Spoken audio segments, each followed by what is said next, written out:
what are some of the most important safety precautions that you personally take when road running? Well, you always want to run facing traffic. You know, you want to see the person coming at you. Be aware of your surroundings. Always slow down at your intersections. Cross at intersections, never cross in the middle of a road. And at night, early in the morning, if you're running in the dark, always wear something that light Knox gear is good. Headlamps, something that the cars can see you on the road or sidewalk or whatever.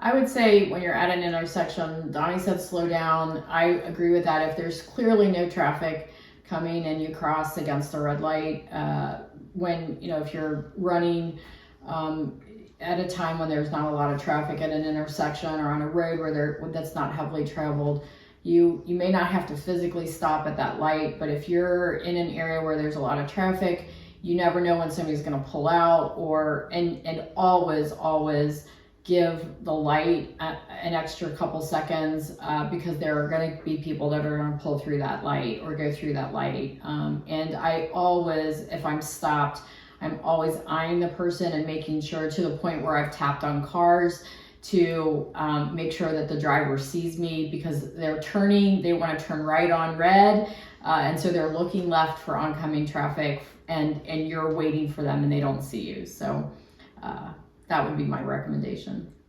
And never, ever assume they see you. Yeah. Okay. What is the most important safety precaution when you take running to the roads with traffic? What is the most important thing to you? Being aware of your surroundings. And it sucks to stop at every intersection because, the blocks aren't always very long. But I would much rather not have a good time on Strava than get hit by a car. So, I slow down even when I've got the right of way. I'll slow down and look, or sometimes even just stop and look both ways, because I don't trust drivers people run red lights all the time. They aren't looking for pedestrians, so. How do you, what precautions do you take when it's like a blind turn or a blind hill, blind corner, anything that you worry about the visibility? So I do run out in the country. There are no sidewalks, and there are a lot of those, you can't see. I will either cross over to the other side that has a shoulder, if there is one, and I don't know if this is the best thing, but if I know my roads, so I know that this turn is short and then leads into a long way, so I'll edge towards the middle of the road rather than staying on the very side, so that I can see if someone's coming and then jump over to the side if I need to. The other thing with that is I will turn, even with the open earphones, it's usually best to just turn off music. You can hear most cars coming. The electric cars don't make as much noise, and I've started to notice that can be a bit of a concern. Surprise, right? Yeah, I know. I want them to have like a little bell, like an ice cream truck or something. I'm like, I'm coming down the road. But it's you're not going to win against a car. No, never. When do you feel like runners can run in the street versus should run in the sidewalk or on the sidewalk? Because I know that that's a little bit of a back and forth discussion. I think it depends on the traffic. And like this morning, we ran on Grove Avenue, but they have a parking lane. And if you can stay in that parking lane facing traffic, I think that's an okay spot to run on the street. I think there are some areas in the Richmond neighborhoods that we go through, the sidewalks are very, very uneven. And when you are talking, which is a natural progression, when you're running with friends, you're not looking down. I think if you look down or look, and I was taught to not look down as I'm running, but to look like 10, 15 feet ahead of me so that I am aware of what's coming up. Plus it helps with your breathing if you don't have your head down like that. So I think there are places where running in the street works. And some of us like to run in the street, unfortunately or fortunately. So Yeah, I would much rather be on the road than on the sidewalk, just because the sidewalks tend to be so uneven. But there are places like we were on Monument this morning, and we ran on the sidewalk because it's just there's more traffic and it's wider. You can do two abreast. yeah, and be and okay. Not have somebody behind you saying, "What'd you say? What was that?" But you know, wearing so one of the biggest mistakes I think people make is they become what I call ninja runners, and you've got to wear safety gear. And there's so many good lighted vests now. When I started, and when you started too, it was Oh my just God, the nothing. reflective gear and not even that great. Now there are all these Knox Gear and other brands of lighted vests. And I've gotten so, I always wear something with lights on it. Because I know how I am when I'm driving to meet my group that I'm running with, I'm half asleep. I mean, somebody could dart out in front of me and, Easy. you know, I wouldn't see them. So I always keep that in mind and make sure that I've got enough lights to be visible.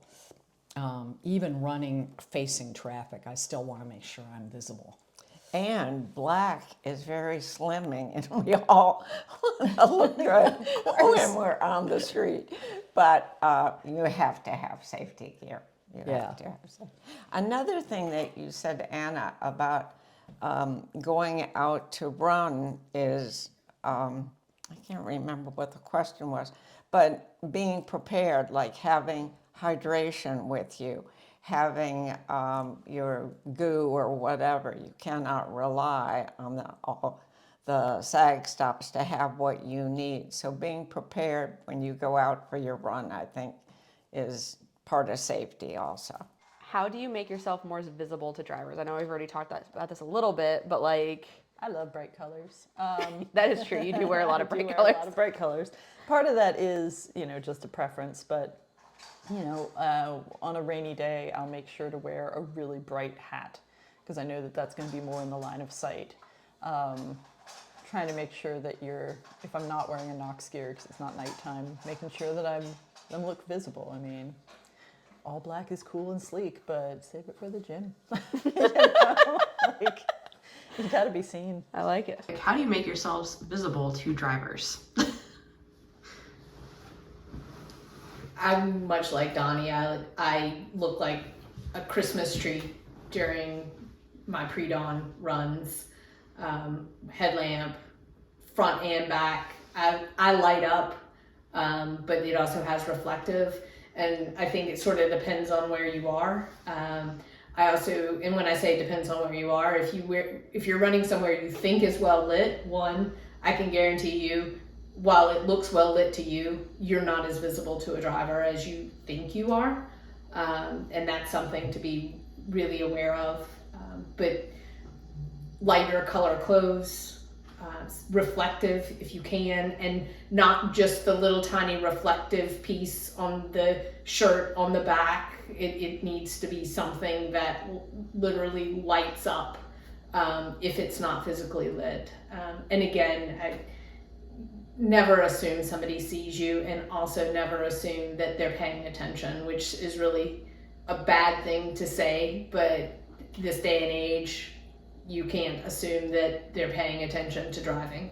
So I found some reflective tape, and they were little reflective strips at a race expo one time, and I used them for a while. I didn't order more after the first go around, but they were super because they were just about the size of Band-Aids, and you could put them on your legs, you could put them on your arms. So especially if you were running, you know, in the summertime in shorts, etc., and you didn't necessarily have a lot of reflective gear on, you could just put that Band-Aid size piece of reflective tape on your calves or on your thighs, the back of your legs, and the same way on the front, and it doesn't bother you, but it makes you visible. So Blind corners, how to run defensively.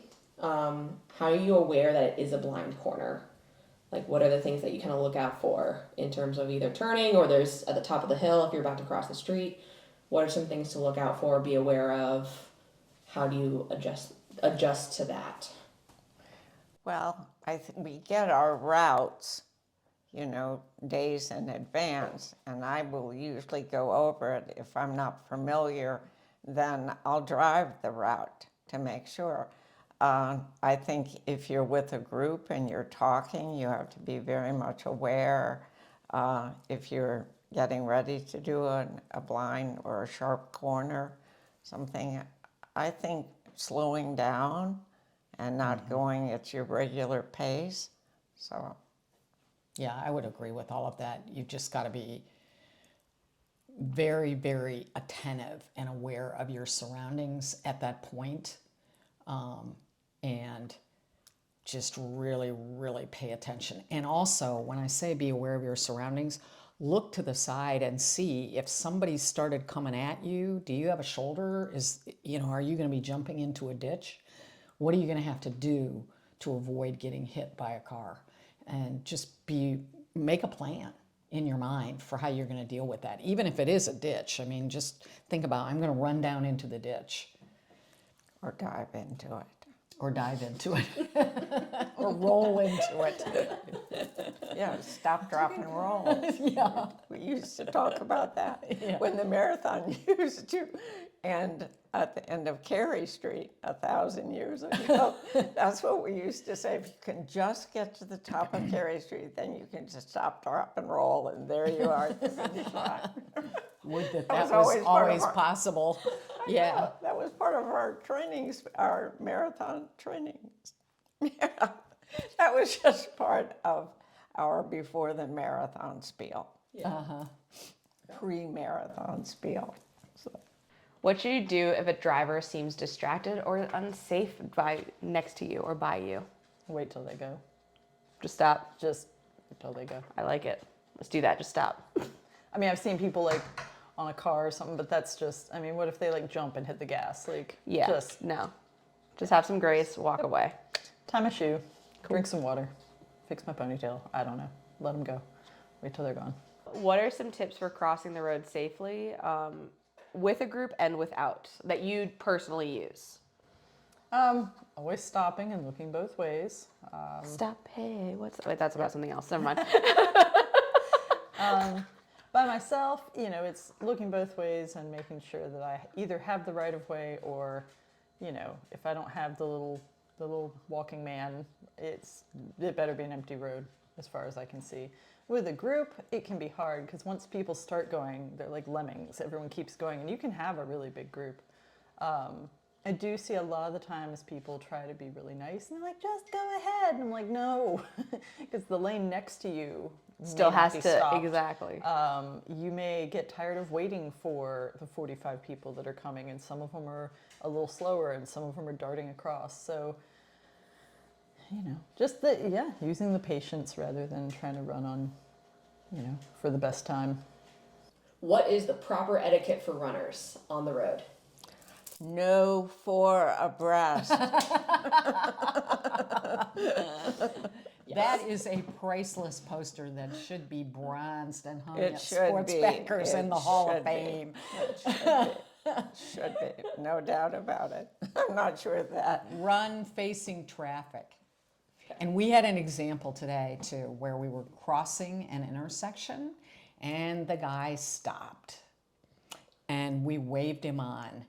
Never, ever, ever, ever run across. It's just not a good practice. Make them go, because they've got the roadway. You're supposed to stop. When you say that, who was supposed to stop and who was supposed to go? We were supposed to stop and they were supposed to go. Okay.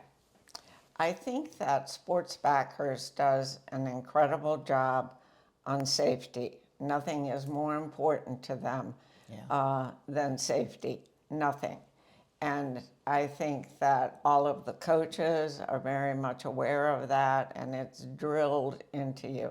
Not just one time, but every single time we leave as a group, it is, don't forget safety. And if you're ahead, then you yell to the people behind you, car on left, roots in the road. I mean, on the sidewalk, uneven sidewalk. It's just, I don't think anything is much more important than safety. And some drivers will stop. Remember that woman who was, hit by a car and had a long recovery? So you just you can't overemphasize it. Any specific safety equipment that you bring on your runs, and why? Oh man. So I bring my phone, regardless of if I'm listening well, to yes. music. That is my number one safety thing, my phone. I have my phone with me at all times. I have considered carrying like pepper spray, but I don't really, honestly, like I said, either if I'm running in town, I'm with a group, and I know that isn't a guarantee, but I tend to feel pretty safe. And I have my phone with me. If I'm out where I live, I honestly would be more worried about needing to use a pepper spray on like a deer or a raccoon. There really aren't people, and I know all my neighbors. So I think safety-wise, my phone. I can call for help from anywhere I am. That's probably it. I don't know if that makes me unsafe. I think it depends on, you really need to know the area where you're going to be and be able to gauge it from that. Also, your level of comfort. Have you run in any other areas, like where you've lived in the past? Yes, but, like on Ocracoke Island, it's, Yeah. I've not, Richmond is the biggest city I've ever lived in. And probably the area that would be considered the most dangerous. And even when we lived in Churchill, when I first moved here, I'd just go out running and I had my phone and I was like, well, I can call for help. And I also saw people around all the time. There were always lots of other runners. I feel like Richmond's like that. When we went to San Diego this summer, or this spring, I did go for a couple runs on my own. I found routes on RunGo to follow, and I downloaded it and gave it to Chris, my husband. It was like, this is where I'm going to be running. So that's another safety thing I suppose you can do. Making sure someone knows at least you're out and where you're planning to be. And, it's been an hour. She was only going to run 2 miles. Either she's really struggling or... We have talked about, and I didn't have to then, but we have those Apple AirTags or whatever for our keys, and I was like, well, I could always slip that in a pocket of my shorts, and that way, you can see where I am if you need to, if you're worried about it. So I've always been wondering about those. I thought it had to be within a certain radius. I've had it on my, I put it in my luggage, and my luggage didn't go on the same plane I did, and I could see where it was. Oh, I didn't know that. It wasn't precise, but it was like, your luggage is still in Philadelphia, and you are in Denver. So, well, fun. It made it there. It was yeah. fine. But yeah, so I guess that could be a bit of a help. I don't know. I haven't felt the need yet to do that, but another option. Yeah. So. I know that I will always run with my phone. I almost always have my AfterShokz, the open ear ones. Even if I'm not listening to anything, I'll just have it there and available. To me, the dumbest but also smartest hack I've ever done is I will just start talking like I'm talking to someone on the phone if I ever feel uncomfortable.